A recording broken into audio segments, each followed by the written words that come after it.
नमस्कार, आपण पाहतात रयत संवाद न्यूज चॅनल। वैजापूर तालुक्यातील म्हस्की येथे घराला आग लागल्याने घरातील संसार उपयोगी साहित्य जळून खाक।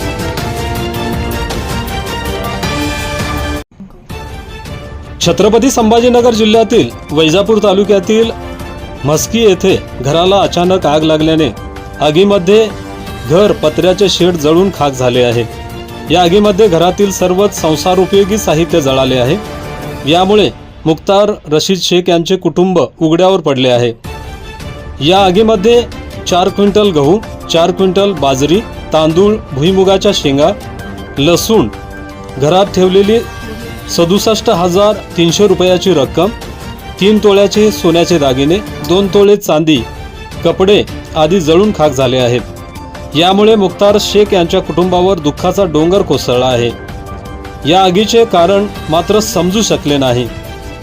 रयत संवादसाठी खाजा पटेल, वैजापूर, छत्रपती संभाजीनगर।